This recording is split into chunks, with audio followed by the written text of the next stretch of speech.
We have last week talked quite a bit about teams of 6, and we're going to be continuing to talk about teams of 6. So if you're attending any of the regional tournaments upcoming or NAIC, these are the lessons that are very important. Yes. And hopefully someday you'll have an opportunity to play these sorts of formats in officially in app as well. I would love to see that as an option, even if it's not the default GBL option. It would be really cool to have the ability to play like invitational style tournaments via the app. Like that would be kind of dope. So is this how you can get good? Yes, Lordly Haddock, you have come to the right place. Not from me. I am exceedingly low tier at this thing, but Hoff is an exceptional battler, and I'm just here to chime in when I think of something stupid that is going to take 20 minutes to explain. It's helpful. It's good to explain through something. She says it's helpful. You're very helpful. You're a pretty face, and you edit the video and put it on YouTube. That's true. Which is more effort than I want to put in. So today we're going to talk about reading opponents' teams of 6, reading their lines of 3 when you're in a 6-3 format, and then adjusting during a match. Luckily for me at least, the most recent tournament wasn't streamed. That was this weekend in Latam. I forget where. I think it's in Chile, right? I think it was in Santiago. Yeah, Chile's regional was this weekend, but we will be continuing to go back to Vancouver's because it's what I have the most resourcing on. So very helpful. Allows me to highlight Cindy's win again, and I'm a big fan of that. So there's our schedule. I have adjusted it so that we can take into account that we should be going through most of June on schedule.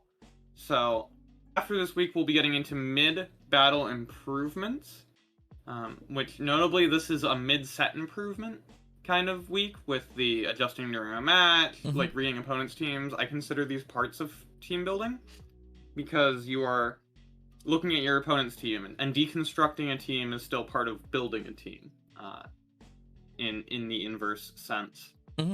For sure. All right, you ready? Yeah. Let's do it. So this is a succinct 3 slides going over these 3 concepts, but as you know is kind of the norm for these, it's not going to be succinct at all once we get into the topics. So, reading teams of 6. We went over building teams of 6 last week, but teams are generally designed in an attempt to be balanced, and you can look at an opposing line of 6 and see what they were trying to do in the same fashion as you building your own line of 6. So there's going to be cores trying to be constructed. Down here we have Dial-Up Churn and Cindy's teams, the 2 finalists from Vancouver. And we can see both of them have the Walrein Trevenant core, both of them having Medicham and Steel core, and similar things like that. You can see what Pokemons are being scared off. So if we look at Cindy's team, she's making it very scary against an opposing Trevenant by bringing that Shadow Kanto Ninetales and that Mandibuzz. That really frees up her Medicham. She's that top team there. So that's an aspect of team building. In the Regional Rumble I played a few weeks back, I brought Noctowl because otherwise my team was fairly soft to Trevenant, and people were hesitant to bring Trevenant because of how strong that Noctowl is against it. And if I did line up the Noctowl against it, it's just so ruthless for my opponent's game plan, because I get to farm the whole thing down. I get to wing attack it, come out of it with 2 sky attacks, same with Mandibuzz, and getting some foul plays. Right. So, and even if, for example, looking at these 2 teams, and let's say, you get to bring your Steel type in, which should be a hard counter, you're coming out with so much energy that, your Noctowl has now taken down an entire Trevenant and potentially done more than half of Registeel's health. And that is a massive win. So that's just such a punishing instance that you're going to be extremely hesitant to bring a Pokemon into the fight that could set you up for losing in that way. Exactly. And then what Pokemon are strong into that team of 6? And what Pokemon do you have that is strong into that team of 6? So if we look at Dial-Up's team here on the bottom, he has the Walrein Trevcore, he has Galarian Stunfisk, and he has Sableye. If I have a Scrafty, there's only 2 counters to Scrafty on this team. It's the Charmer and it's the Medicham. So, which of your Pokemon do they have to bring answers for? If I have a Scrafty on my team, they have to either bring one of those 2 Pokemon, or very likely both, because they probably expect me to bring that Scrafty. And then, as a result, which of your Pokemon might they not bring answers to? Because if I'm bringing my Scrafty on my team of 6, I expect them to over-index against it. There might be another Pokemon that just slides under the radar. Say they're bringing Medicham and Alolan Ninetales. Well, I have both Scrafty and Talonflame on my team. Talonflame looks really good if they bring those 2 Pokemon that are weak to Flying and Fire, respectively. So this is like a additional step to creating cores and creating coverage for your Pokemon. Is if one of your core members is really strong against their team, it might cause the other core member to look stronger as a result.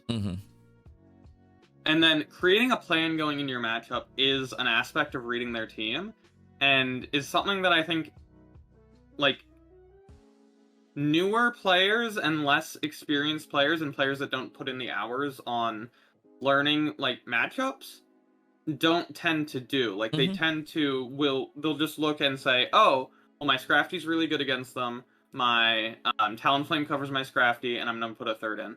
And there's not necessarily the thought put to, okay, I'm leading Scrafty. If I see Walrein in the lead, I'm staying in. If I see Trevenant in the lead, I'm staying in. If I see G-Fisk in the lead, I'm actually going to switch to this other Pokemon and save my Scrafty in the back. Right. And if I see Medicham, I'm switching to this one. And then if they switch this in, that's how I'm going to play that matchup. Right. There's 2 levels of consideration when you decide which Pokemon you're going to lead. Right. There's what you're going to do in a certain lead, and then there's what you're going to do if they swap in a certain way. Right. Because you can swap into your safe swap, but how you play your safe swap is going to depend on both their lead and their swap in. And this is going to also play into, as we get later into this lesson, mid-battle or mid-match adjustments. Yeah. What were you going to say? There's a couple things I want to mention. One, Hoff and I actually did a little bit of this at the end of last week's stream. Yes. So if you go back last Monday and catch the end, I didn't put it in the YouTube video because it was starting to look very long, but we actually did talk about our teams against each other and talked about our strategies. And it's a good place to see sort of this principle in action, like how we would look at each other's teams. Now, you're probably thinking to yourself, hold up. If I'm sitting here and going, I kind of know what my opponent's doing, doesn't my opponent also know kind of what I'm thinking that they might be thinking that I might do? And the answer is yes.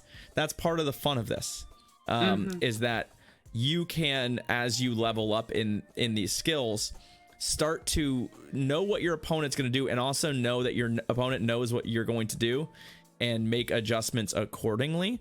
There are a lot of levels to this.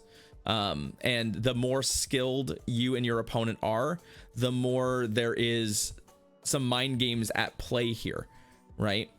That, for example, you know, we had built some teams where I had a Pokemon that looked very good and only had one counter across the way. So I had talked about a strategy where I would try and trap that Pokemon into a matchup that it doesn't want to be in. But I also know that Hoff is probably looking out for that level of trap. So I have to be clever about maybe not utilizing it in game 1, or maybe sort of subverting that plan into something else and doing something unusual. Like, for example, maybe not even bringing that Pokemon that's extremely good against your team because I know that you are planning to counter it and it's making you predictable. There's also a level here that when you talk about play patterns, that's really interesting, which is, for example, if you are, let's say you're the top team here and you know that your opponent's likely to have a G-Fisk, and you know that you want to put yourself in a position where Registeel can one-shot it with a Focus Blast. That may mean that if you have a poor opening matchup, like say it's Walrein against their G-Fisk, that the optimal pattern for you is actually to hit it first with something like an Icicle Spear to change the health situation before switching. because you know that you're going to likely not have switch advantage throughout the game. So if you can set up a scenario where you've sort of put yourself in a scenario where you may be able to win later with a Pokemon that would normally not be favored, you can look at those patterns, right? And that's just sort of the next level of even like, if I bring X and they lead X, what do I do? Is like, sometimes that isn't even just I'll switch to X, it's I'll play this a certain way before switching, so that I can set up my Pokemon that I know is in the back for a potential victory, where normally you would just be hosed, right? You'd have to have played perfectly in a way, and sometimes it's you know, making sure that you do that. So yep, so that is something to keep in mind, that, you know, there's a lot of layers to sort of developing those patterns. Your first step is just, can you read an opponent's team and develop that? And I would say, you know, my general beginner piece of advice is literally, if you can get them like written down or visual, just basically draw the lines for what beats what, and find the ones that, like, this one beats these three, this one beats these three, these two should go together because they'll protect me against whatever my opponent is doing.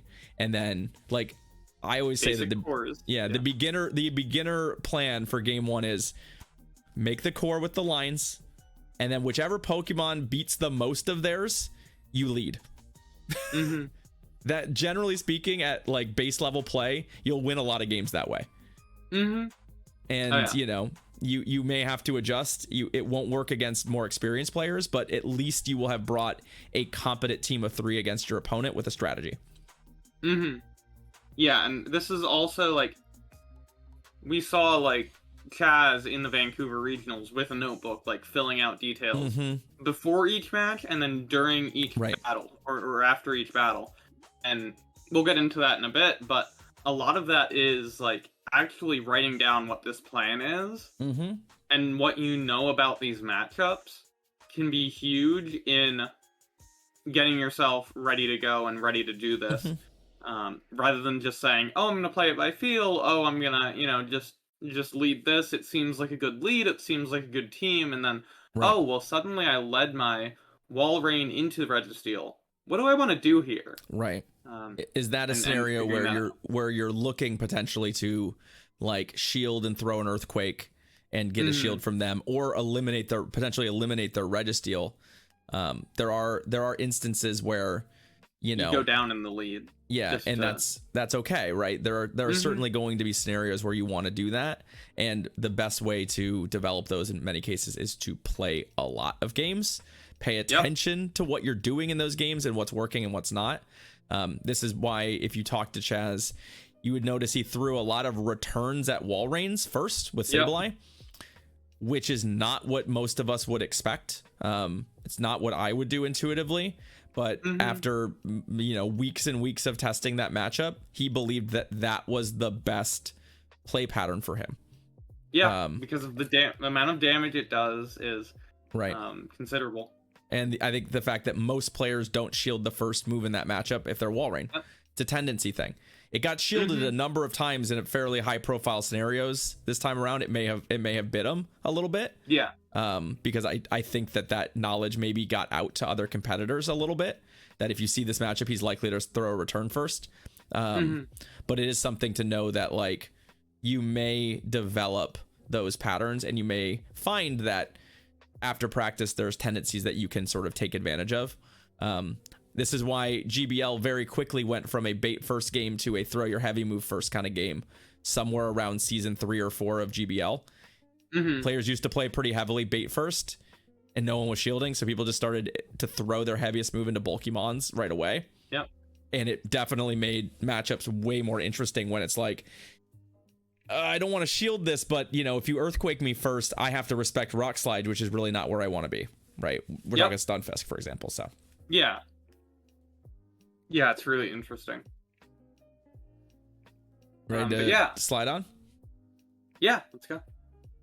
So yeah, then reading lines of 3, which you'll notice the first, like, 5 questions are the same as on the last slide. What cores are your opponents constructing? What Pokemon are they trying to scare off? And what Pokemon are strong into that 6 of theirs? Which are they going to bring answers for? And what might they not bring answers for? That's how you want to read your own team in turn and think, what is my opponent going to bring? So this is the same matrix that I made up last week for Cindy's team, showing different cores and different cores that work among her 6 Pokemon. So there's probably going to be one of these core duos that looks very strong against your team. Just because there's so many of them to look at, and there's so many potential duos, and then a third. So a good player is going to have 2 or more of these play patterns. You know, I might want to lead Reggie with Mandy and Trev in the back. I might want to lead Trev with Reggie and Wolverine in the back, something to that extent. And you want to look at those, look at which Pokemon probably exist in common in those, even if it is just the Pokemon that's strongest against your 6, and prepare to play against both of those playstyles.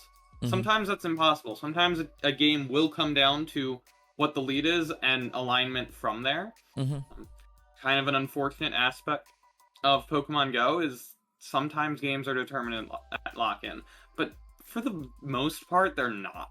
Right. That's, I would say, of a minimum amount of ups comparatively. Yeah, you can also mitigate that pretty significantly by your choices of team comp. There's a reason, for example, when you look at the teams that performed well in these tournaments, you don't see a lot of Pokemon like Bastiodon, which is sort of the poster child for performing well in scenarios. Yeah, you know, it's gonna mangle an Air Slash Mandy, but it's gonna be really bad against a Medicham, and there's very little you can do to win that fight. So it ends up not being played at premier levels because you don't want to put yourself in a position where one of your Pokemon is truly awful against one of theirs. And you look at Cindy's team here, almost all of these Pokemon are fairly dynamic, right? Yep. Almost everything here has play against almost everything it could run into. There's going to be very few instances where you look at a matchup and just go, you know, I think I might be in trouble, right? I think there's might be no chance for me to win this fight. You know. Yeah, I think Kanto Ninetales is the only Pokemon on this 6 that I would consider gets hard countered. None of the other 5 have, well, none of the 6 have double weaknesses, right, or are really walled by anything. I guess. Yeah. Trev has the normal flyers and Mandy, and yeah. Walrein has Araquanid now. But generally speaking, all 5 of these have play versus a lot of different opponents. Yeah, they'll find scenarios. Yes, and even with Kanto Ninetales, it's really just Azumarill and Swampert. Yeah. And Swampert's so squishy that, like, you know, an overheat. If you set up an overheat and they are not at full health, you can kill it. Shadow Ninetales hits so unbelievably hard that I think that provided you set up a scenario to land an overheat, there's very, very little that is going to tank that comfortably. And yes, you're not going to one-shot a Swampert with it, probably. You're not going to one-shot a Medicham with it even. But it does so much damage that you can set up those scenarios, even in its... Like, Azu is the sort of the outlier because Azu's too bulky. You kind of just aren't going to kill an Azu with an overheat without it being like at least halfway dead. But you know, you definitely have that option. So I don't know exactly what percentage it does. I would fail that one, but I would guess it does like 47%. That sounds maybe even a little bit high. It might be. But yeah. Probably depends on how many XLs were pumped into that Azu. That too. But yeah, and this gets into a lot of mind games, and this is why PvP inherently has a lot of mind games, because the 3 you lock in and the order that you lock in those 3 is very dependent upon strategy. But there's ultimately a level that like personality comes into and playstyle comes into and what your thinking comes into, that top players will tend to win a lot of leads because they can read what their opponent is likely to do. But there is a percentage that just comes down to how a player is feeling and what they decide to do.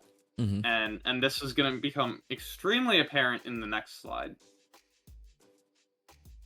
So adjusting during a match.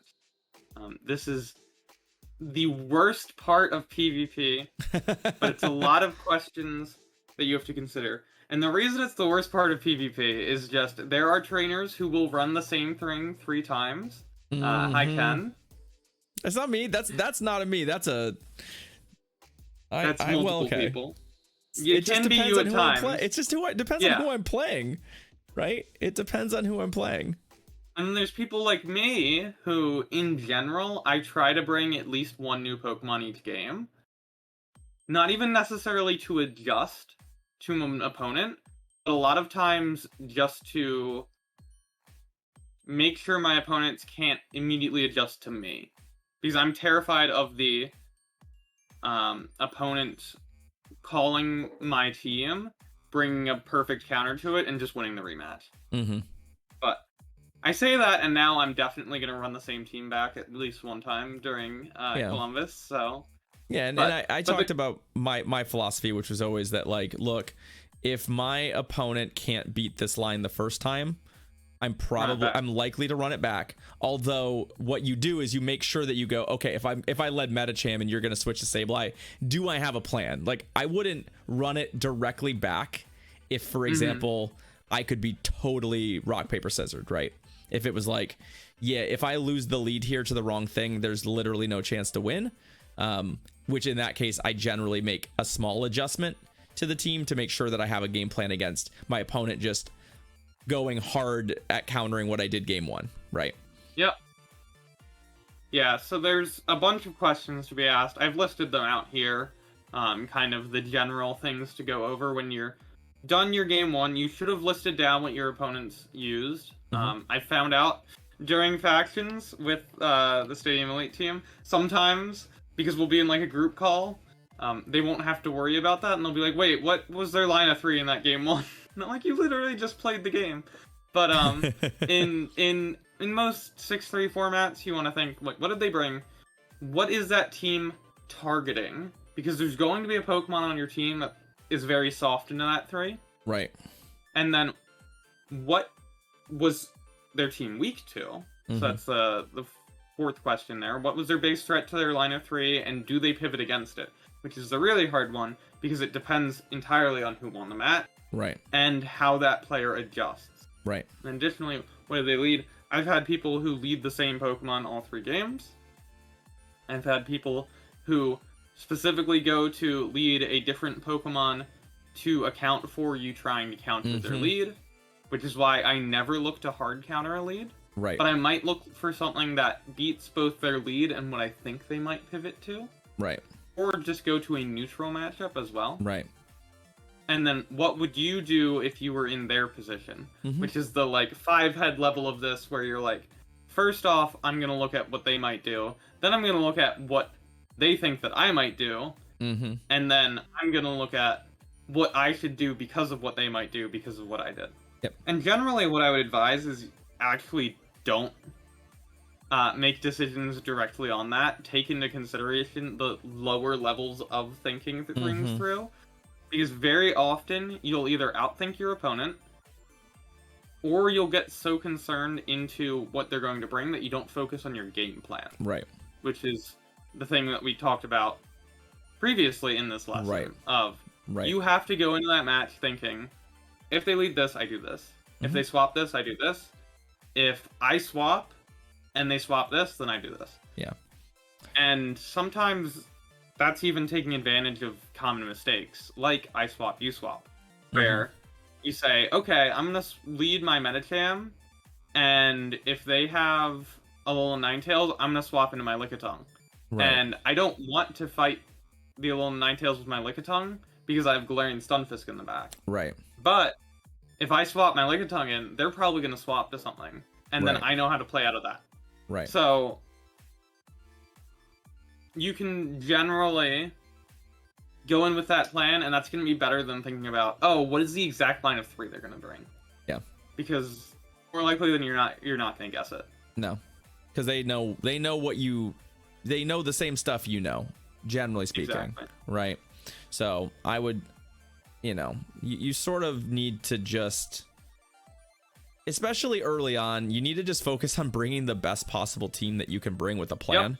And that's really step 1 with any format like this.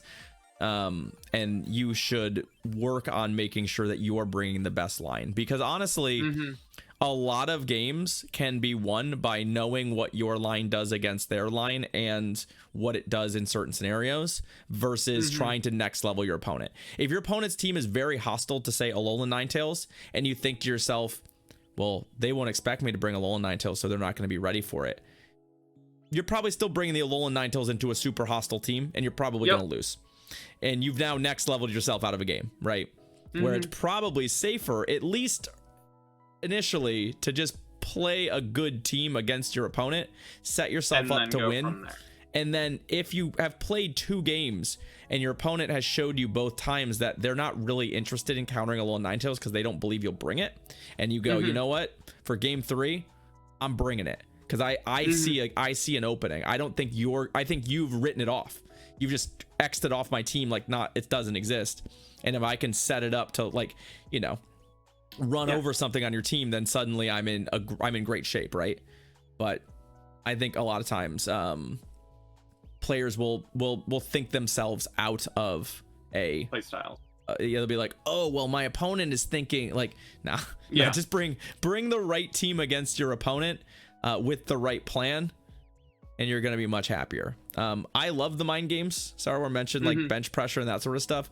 I do think those are all very valid. I think they're not very good in open Great League Show 6 right now, because of how powerful everything is. You gotta have all the tools. It's really good for me in limited metas where there's a much smaller number of Pokemon, where you can really sort of force your opponent into unusual lines.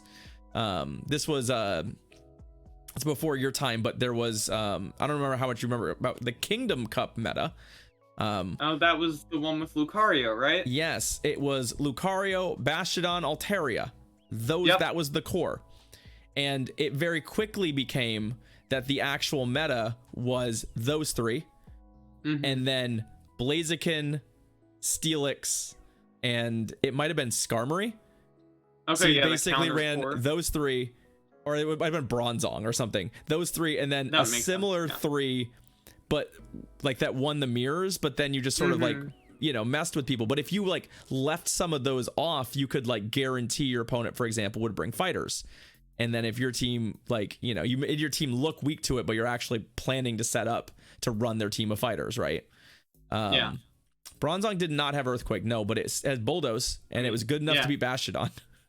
Still doesn't have Earthquake, for the record, but because exactly, if your opponent brought Bastiodon and Lucario and you had Blaziken, well, guess what?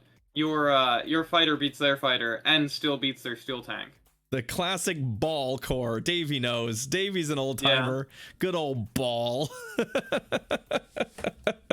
What a dumb format that was. It was like, what about a Game of Thrones format? Like, this was a bad choice. This was a bad choice. Altaria is fun. Altaria Bastiodon matchups. It's the most fun thing to get locked into. I know. It's my favorite. It's miserable. That entire format was like that, where it was just like, you got locked into the wrong matchup, you were very sad. So but there's a lot of, when you go to smaller formats, there's a lot of being able to do, like, you know what, I'm bringing 4 grass types and I'm gonna make my opponent play predictably, and it can work.